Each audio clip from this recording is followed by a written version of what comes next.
حضرت خواجہ معین الدین چشتی اجمیری سنجری رحمۃ اللہ علیہ، جنہوں نے 45 سال بر صغیر میں دین اسلام کا کام کیا اور آپ کی دینی خدمات میں جو آپ کے ساتھ معاون ثابت ہوئے، اور وہ بھی بڑے بڑے معتبر نام ہیں، نظام الدین اولیاء، بابا فرید گنج شکر رحمۃ اللہ علیہ، اور حضرت خواجہ قطب الدین بختیار کاکی رحمۃ اللہ علیہ،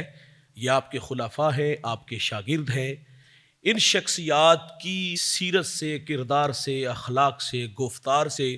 متاثر ہو کر کے لوگ مشرف با اسلام ہوئے تھے، اور 6 رجب کو حضرت خواجہ معین الدین چشتی اجمیری سنجری رحمۃ اللہ علیہ کا یوم وصال ہے۔ معین الدین ہمارے یہاں پڑوس میں لاہور بھی تشریف لائے اور 40 دن داتا علی حجویری کے قدموں میں وقت گزار کے گئے تھے،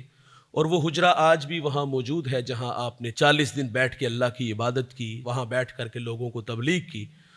اور جب 40 دن بعد واپس اپنے وطن جانے لگے تو پھر علی حجویری کی بارگاہ میں کچھ کہہ گئے کہ گنج بخشے فیض عالم، مظہر نور خدا، نا کسارا پیر کامل، کامل آرا رہنما۔ اور وہاں تو اقبال بھی سیلوٹ پیش کرتا ہے، وہ کہتا ہے سید حجویر مخدوم امم، مرکد او پیر سنجرا حرم۔ حضرت معین الدین چشتی اجمیری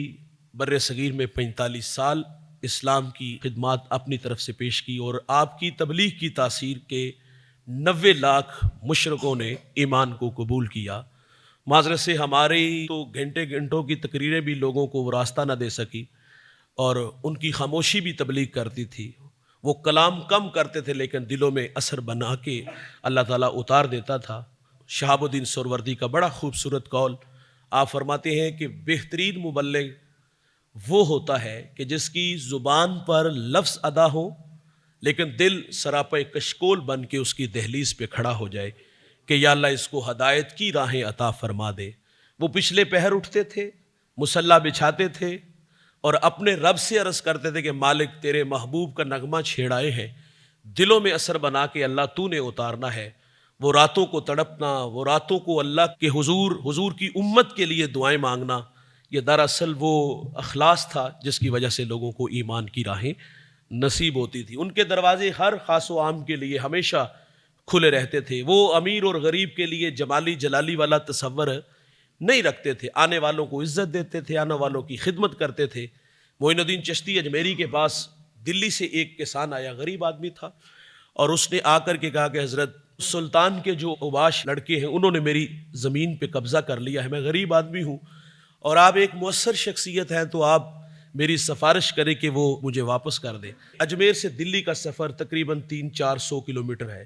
حضرت اس کے ساتھ خود تشریف لے جاتے ہیں، حالانکہ دلی کے اندر حضرت خواجہ قطب الدین بختیار کاکی رحمۃ اللہ علیہ آپ کے خلیفہ ہیں، آپ کے شاگرد ہیں، وہاں موجود تھے اور انتہائی مؤثر شخصیت ہے،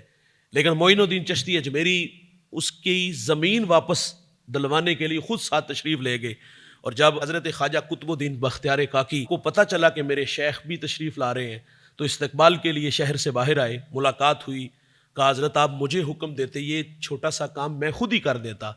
تو آپ فرماتے ہیں کہ میں نے رسول اللہ کا فرمان پڑھا ہے۔ حضور فرماتے جو اپنے مومن بھائی کی مدد کرتا ہے، مدد میں لگا رہتا ہے، جتنی دیر لگا رہتا ہے، فرمایا اللہ اس کی مدد فرماتا ہے۔ میں تو اس کی رحمتوں کو سمیٹنے کے لیے یہاں دلی میں ساتھ آ گیا۔ تو وہ بڑے لوگ تھے، اور اس ماہ کی 6 تاریخ کو حضرت معین الدین چشتی اجمیری سنجری رحمۃ اللہ علیہ کا یوم وصال۔